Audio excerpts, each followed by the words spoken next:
So $1,500 for the passengers of the Alaska flight that had the door blown off. The Alaska group has $1.9 billion to buy another airline, but is only going to give those 100 plus poor souls $1,500 for almost killing them. Fair or not fair? Not fair. Cannot stress this enough. This is not fair. $1,500. Connor's in for $10,000. $1,500 wouldn't even cover the cost of my flight to get to Sydney.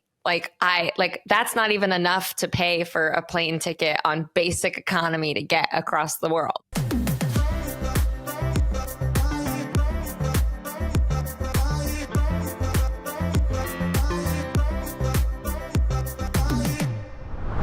So today on the podcast, we are going to talk about CES, how much Alaska is paying their customers because they traumatized them on the flight where that door ripped off the side. And we'll wrap up with Brazil's new visa restrictions. Before we get into everything, I want to start off by sharing something on the screen. This is me and Connor Ann. What would we look like if we were born in the 1930s? Matt, go ahead and put these bad boys up on the screen.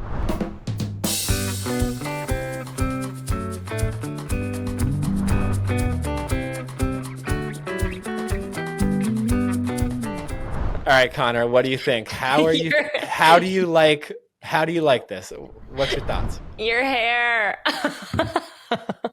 Honestly, I looked at this. The kids call flow. You got flow. Honestly, I saw this. I was immediately went into deep depression and went downstairs and had a margarita because my hair is thinning. It will never look like that. And I was like, damn, if I was in the 30s, did people in the 30s not have their hair thin?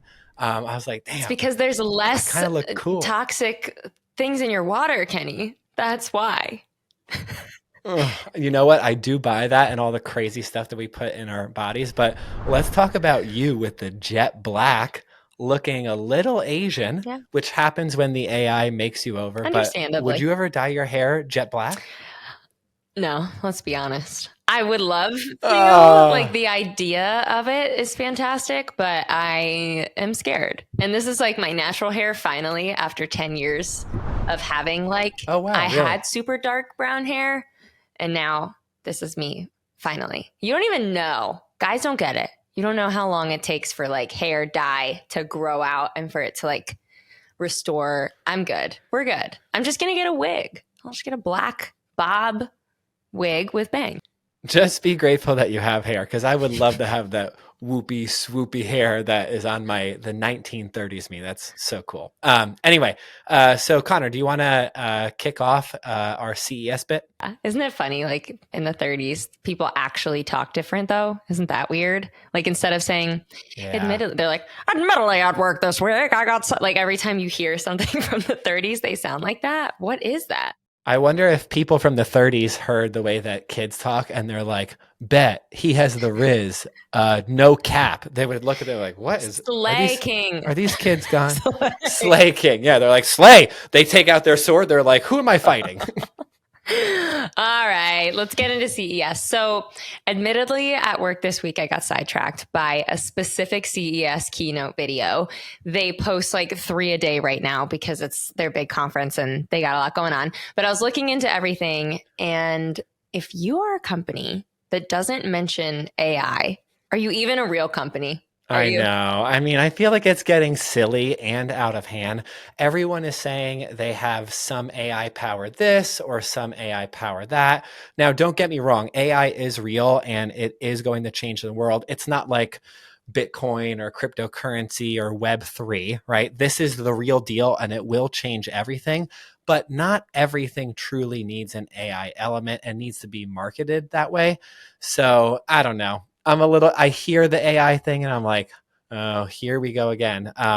So it's kind of annoying because they get on stage because they mention it. And then to a trained ear, you hear and like, what? That's not AI. And we're going to talk about one of the clips that is and one of the clips that isn't. I guess the biggest takeaway from the couple videos that I watched, in a nutshell, they're designing technology to emulate human characteristics, right? We've had a podcast episode about the AI girlfriend. We've talked about AI evolving over the past year, and it has done some pretty crazy things. But organizations that prepare for the shift of humanizing the AI, they're going to emerge victorious. That's for sure. This transformation in how we access and engage with information is happening right in front of our eyes. There's a really cool clip from L'Oreal that we want to play with you. But basically, AI-powered chatbots are mimicking human conversation, and they're getting better. So they're sounding more human. They're putting more emotion. It doesn't sound like that automated recorder that you used to hear when you would dial into a call center in the early 2000s. These things sound legit. And the video from L'Oreal is a really good example of something that probably does actually use AI. And it's really cool. So we're going to play it, and then me and Connor will react to it. It's about a minute and change, so we will see you on the other side. Let me introduce you to L'Oréal Paris Beauty Genius, our first virtual personal beauty advisor. Hello, Nicholas. What's up? So I still feel a bit jet-lagged, and I'm sure it shows. Do you have any advice? Let me see. As a first step, I would recommend Rivitalift Hyaluronic Eye Serum. But I suggest that we do a complete skin diagnostic. I'll need a picture of you to do that. Okay, so your skin's in pretty good shape. Here are your skin concerns based on the results of your skin diagnosis. I'd be happy to help you create a skincare routine tailored to your skin. The Beauty Genius is capable of providing personalized diagnostic of both skin and skin tone, personalized recommendation, and personalized education curated from social media and brand platforms. Honestly, this is every girl's dream. This is every girl's dream. There used to be, I forgot what it's called, so forgive me, but there used to be this like dermatology before apps existed where you would send a picture of your face to a dermatologist and they would respond back on the platform and say, you know, you look like maybe you have dry skin. This is that times 1,000. He's like, I feel jet lagged. Here's a picture of myself. What do you think? She's like, a little hyaluronic acid would go a long way. This is crazy. And think of how this could just like change really cool. Medicine in general. I learned from Billions recently that I'm obsessed with. You guys should watch it. Remember when they did the thing where he like finger pricked and it was a blood test that he got results from instantly, like from across the world? I don't know. That has nothing to do with the L'Oreal video, but I'm just thinking like how AI and all of this like starting to think like humans and creating comprehensive ecosystems. Like AI agents can collaborate and act on behalf of people and companies.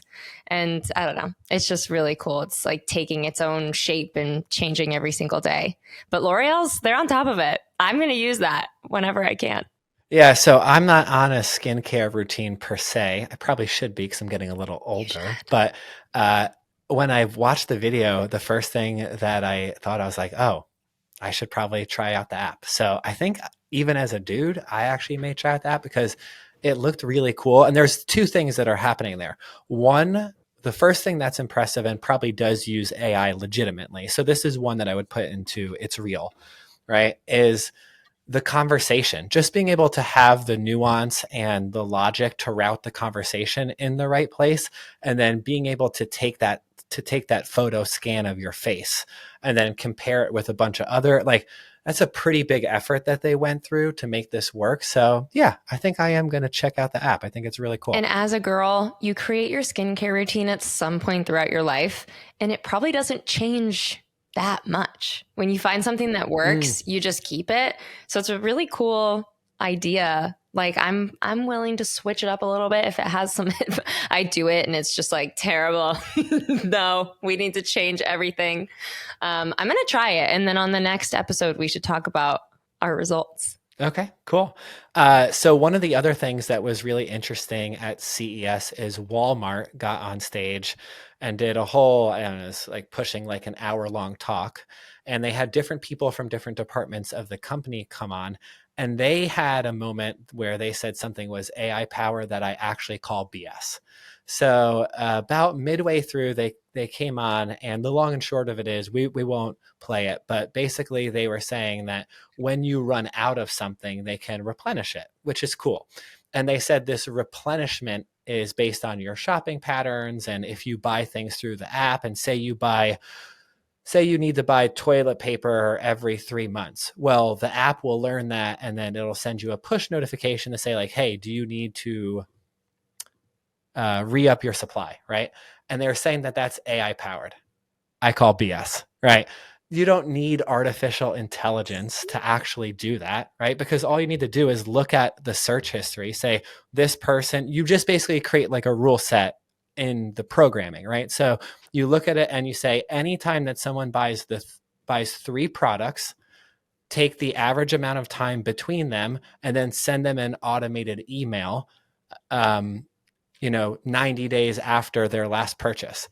That's not AI. What's the difference between artificial intelligence and just like a smart computer algorithm? So the difference would be in this case is that if the computer was powered by AI, it would just make a prediction based on some data set of like other users, right? So it wouldn't be tracking your purchase history. It would just be like, hey, the average person, and even that's not even AI, to be honest with you. I was just thinking that. And a lot of this comes down to cost too. It would be more expensive for you as a developer and a company for you to make an API call to something that has like AI, like say OpenAI, right? It's going to cost you fractions of a cent every time that you interact with that AI. So developers will say, well, instead of spending money to hit this API, can we just make rules that basically do the same thing?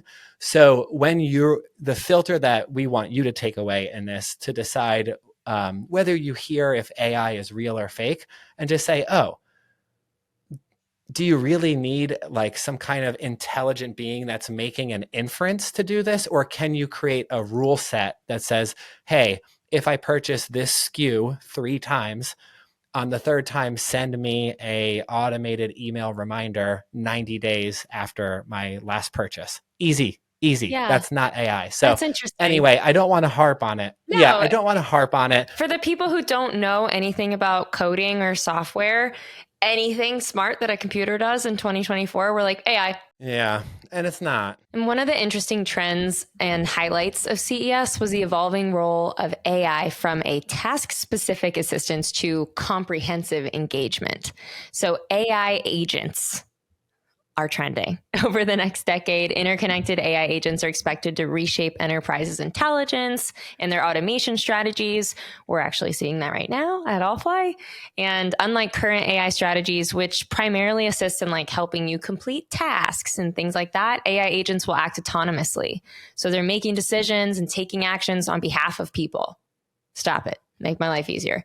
As agents transition into colleagues and proxies, companies must like look forward to figuring out how diverse these agents can be, because they can range from super narrowly trained niche knowledge AI to those designed for human collaboration and machine optimization. So I think there's a lot that is going to happen on the horizon for AI agents. Can you give the audience like a little sneak peek into what we're thinking about doing here with Allfly? If at the foundation of AI is this thing called a model, which you could think of as like the AI's brain or its knowledge base, and you can train a model custom, right? So we're training an AI travel agent at the time. It's a little bit cumbersome and they don't always get the right information back. So it's actually a lot of work to train a model, but nonetheless, we're pursuing it.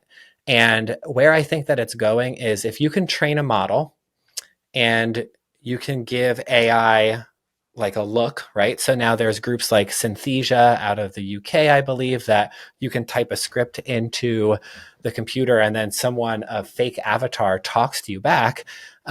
So AI is getting a human face and then it already has voice and the voice is getting better. It's going to come down where you are going to have an AI coworker. It's not going to be like you as a human, because I don't think that it's going to be cost efficient enough. I don't think it'll be cost efficient to have a fully formed personality. I think it'll be an AI coworker that is more task driven. So like, for example, in our world, an AI travel agent that does ticketing and rebooking, right? So if a client calls in and says, hey, I was supposed to fly from San Francisco to New York and my flight got canceled. What are my options for rebooking? And then basically that AI, whether it's on video chat or over the phone, it talks to the person like a human would, and it can go into some kind of web-based browser system like a Chrome, or maybe even it can go into a Sabre or Amadeus and execute all of the commands. And then the killer part is it would be able to update its supervisor the next day at work. So Connor, imagine that you were running like a AI sales team that made AI sales calls, which is freaky. And then you come in and you're like, hey, I noticed that you had a bunch of activity. Can you walk me through the hours of 5 to 8 p.m. last night? How many calls did you make? Who was good? And then just like your current team, Matthew, Lizzie, Sarah, they talk back to you. I think that we're going to get to the point in this decade where you will have an AI SDR and they'll just give you a rundown of what they did last week. That'd be so crazy and cool. Oh my gosh, it's like a little pet. You get to name it, you get attached. You're like, go through my photos and post something cute on LinkedIn. Make it funny, but not too funny. I like it. And then they post a video that you hate and they're like, no, I look fat there. What are you doing? You yell at it. It becomes a little bit like annoyed. Like it tells the other agents, Connor's not the best boss. You're lucky you're assigned to Kenny. They're language learning, right? So I can say like, hey, don't post anymore from my right side. I like my left side, and it'll adapt. That's supposedly the promise. Yeah. It is super interesting and kind of freaky. My next thing that I wanted to get your reaction to, Sure. transitioning out of CES, which is fascinating. You guys should definitely check it out. Actually, the coolest way to consume it is actually to go on TikTok and then just type it in. You can watch like a shorter version because the talks are long form. But I read a headline that said that Alaska, who recently was in the news earlier this month when a door blew off the side of their plane at like 12 or 16,000 feet, totally insane. Luckily, no one was hurt. It's also why you shouldn't travel with an infant on your lap, because imagine if there was a baby in that exit row and the baby just goes with the iPhone that fell and was in perfect condition, which is a whole nother thing. So this guy that was, I guess, under the flight path found an iPhone from the plane and it was still in working condition. Do you remember just years ago where an iPhone would fall from your pocket? Durability. Apple products, right? Do you remember it wasn't that long where, I mean, OtterBox is a legitimate like $100 million company. That's the question. Because phones, was there an OtterBox on it? It didn't. I think that there was a case, but even still, I mean, oh my God. If I was on the marketing team for like spec or whatever case was on that iPhone, that would be our new campaign. It can even fall out of the sky and be okay. Yeah. I mean, but the phone didn't. It was functional, which is insane because the phone used to fall 3 feet out of your pocket and be wasted, right? So the phones have come a really long way. So kudos to Apple for getting that right and making them more durable, because it used to be annoying when they weren't. But anyway, so circling back to it, Alaska is paying customers $1,500 if they rode on the flight that the door popped off, because that's what they think their trauma is worth. Connor Ann, my question to you, is $1,500 for riding that insane plane ride, is that a fair price? That is so bad. $1,500? The price of an iPhone. That is so bad. $1,500 to everybody on anything else, or just that? Is it a flight credit? That'd be even funnier. I think it probably is a flight credit. So they're like, please come back and fly with us. I mean, me personally, if that happened to me on a plane, I think I would need about a year before I would be comfortable to get back on. Well, wouldn't you want to just like pay people out the ass for a second so you don't get a lawsuit? 17 to 75 lawsuits? What is this? Who made this number? Yeah, I have no idea. It's probably a fascinating thing. If you think about it, the mechanics of how they did this, there was probably some meeting at Alaska where they talked about this on like a Teams call or a Slack, and they're like, all right, so what are we going to do with these jokers that we almost killed? And someone was like, you know what would be good for those guys? $1,500. You know what'll really change Just their like- lives? That is bananas. I hate that. What do you think would be like proper payment? I'm just gonna go with $5,000. I was going to say 10,000. 10,000. Yeah, I don't know. 10's a How lot. That's an often expensive flight. does this happen? First of all, I haven't heard of this happening in the 27 years I've been alive, you know? And then also, like, give them free flights on your airline for life. You don't expect this to happen to another flight, do you? So, like, just give 120 people or whatever it was free flights on your airline forever.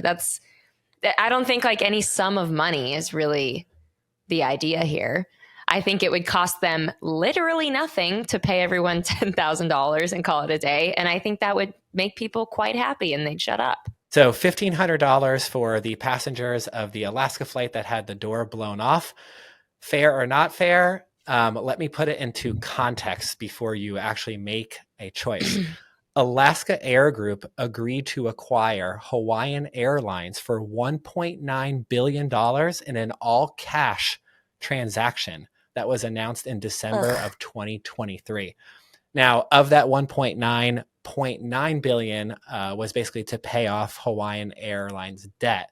But all in all, the Alaska Group has $1.9 billion to buy another airline, but is only going to give those 100 plus poor souls $1,500 for almost killing them. Fair or not fair? Not fair. Cannot stress this enough. This is not fair. $1,500. Connor's in for $10,000. $1,500 wouldn't even cover the cost of my flight to get to Sydney. That's not even enough to pay for a plane ticket on basic economy to get across the world. I need more than this.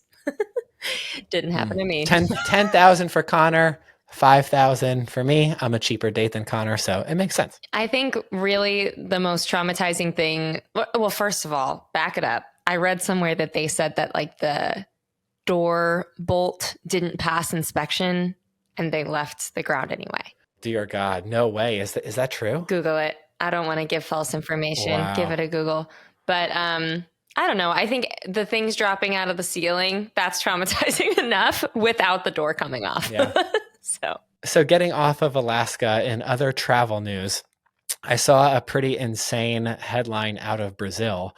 Have you heard about what they're doing with inbound travelers? Something about needing to be slightly wealthy to visit? Not wealthy, but here's the deal. So in order to travel to Brazil, you have to prove to get the visa to go into the country, you have to prove that you have at least $2,000 in your bank account. Is this weird or not weird? Wealthy. I kind of get it. They don't want people coming in and then not being able to leave. And now they're just like poor in their country. I kind of understand that. I mean, the other side of the coin is you're giving your bank information to another government. So like, for example, what if Bobby Axelrod, right? So what if Bobby Axelrod of Billions fame, he's worth $3 to $10 billion, and now he has to show a picture of his checking account? Well, does he have to go in and scrub his checking account to make it show like some kind of reasonable sum, like $25,000, $40,000? Or can he just have $100 million in cash and be like, hey, I'm going to be arriving on May 1st and I'm worth $100 million? That's scary. So there's another side of the coin too, where it's like you're giving that kind of personal data to a government that Brazil isn't known to be the most straight-laced and safe place in the world. So I would imagine with some degree of wealth that some people will actually be like, I'm not sending you my bank account, or that they send you some bank account that has a smaller, a smaller amount that doesn't raise any flags. Having to create a separate bank account just to enter the country sounds like a lot of work. Sounds like a lot of work, and you could go other places. I never thought of it like that on the billionaire side. I was like, that makes sense. They want people to well, be not able even to billionaires. afford things. I'm just using an extreme example, but like even for someone that had $250,000 in their checking account, like when we Googled your net worth, right? During last year's staff get together. And then we found out that we've been paying for lunch for you for the better part of a year, and you're worth $5 million. Now, I'm going to Venmo request you a few $1,000s for all these lunches I've been buying. my gosh. Because I didn't know that you were worth $5 million. I would dress so much better if I was worth $5 million. My fashion sense would be. That was so funny. You can just say whatever you want on the internet, can't you? Who said that? Are you denying that you're a millionaire? Of course. I don't want to get robbed. I'm just kidding. I really have no money, you guys. All right. So I think that's the end of the show. We're going to be a little bit quicker today. Just like we said in the last show, we are doubling down on YouTube this year. So please, please, please check us out on video. We're actually better seeing us, and we're going to post more videos and react to them. So if you're listening just through the airwaves, totally cool. We love you. We'll do our best to give you the play-by-play, but slightly better in video. We love you. We're better looking than we sound. If you guys have any topics that you want us to talk about, please email hello@travelnerds.co. Follow us at travelnerdspod. And it's been a good one. Have a good rest of your day. Later, nerds.